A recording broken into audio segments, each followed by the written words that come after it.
I felt like we still, credit to Saginaw, they're very athletic. They go to the rim hard. They made some tough shots and some timely shots. We still weren't solid enough. The first half, we took care of the basketball, gave up offensive rebounds.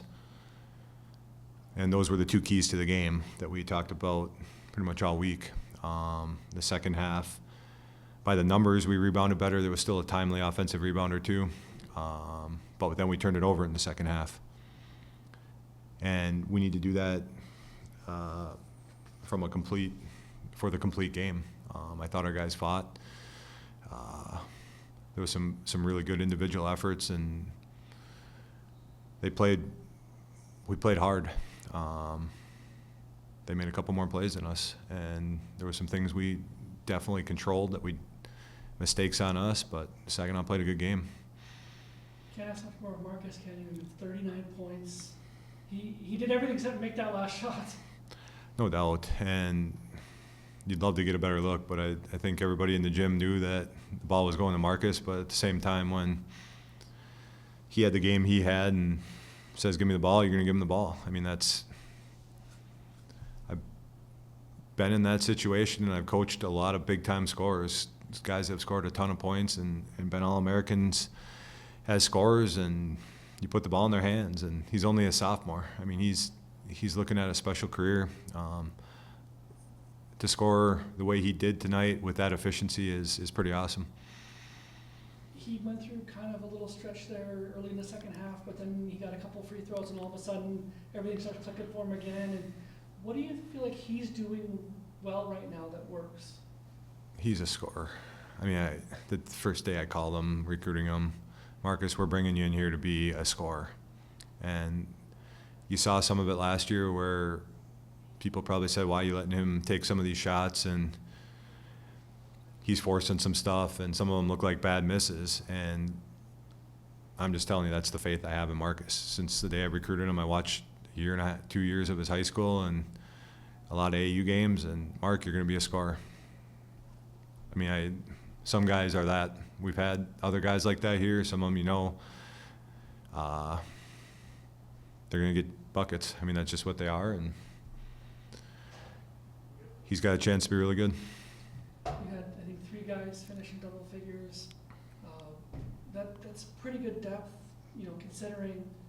How do you feel like offensively things are clicking with this group? I mean, you look at our percentages tonight, to me, they're good enough to win the game. I think you need to take care of the ball, and you need to get a few more stops. I'd like to have a little more balance. We can't rely on Marcus to score as much as we have these first 7 games. There's going to be a lot of teams that, Saginaw just tried to pressure everybody and guard everybody. They didn't really focus in on him that much, and he made them pay. And the one thing about Marcus is he'll be unselfish when teams do really lock in on him, and other guys are going to have to step up. I don't think it was our offense that got us beat tonight. It was our lack of ability to get a stop. And Marcus, he wants to win, so there's going to be games where he's not getting them, and we need to be a little less reliant on him. But at the same time, if he's hot, we're going to go to him. I think McIntosh had something like 31 for them. What was he doing that was so difficult to stop? I don't know if people believe in analytics, but if he takes tough shots.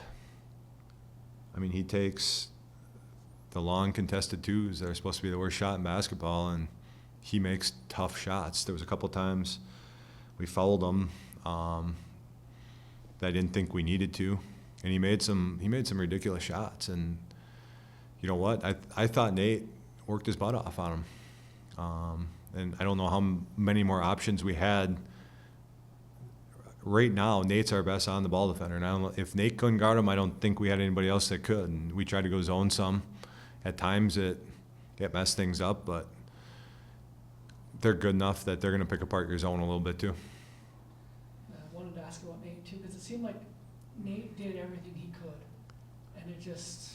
There was at least a half a dozen of those shots on Freddie that we're going to watch on film and say that was good D. That's what we want to give up. Those are the ones you can live with. You can't live with the stupid fouls. We can't have the other team in the bonus at the 15-minute mark. We have to be better at playing defense without fouling, not using your hands, not getting dumb ones. Some of those were dumb.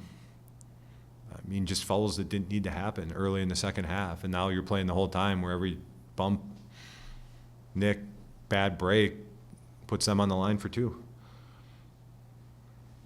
How do you regroup now before Saturday?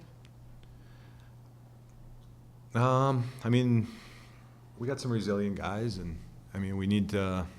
There's a couple guys that need to go home and do some soul searching, and there's some guys that really need to recover, get in the training room and get in the boots and get in the ice tubs, because they played a lot of minutes today and they got to find a way. Wayne State's going to be one of the most physical teams we play all year. Need to be ready to battle.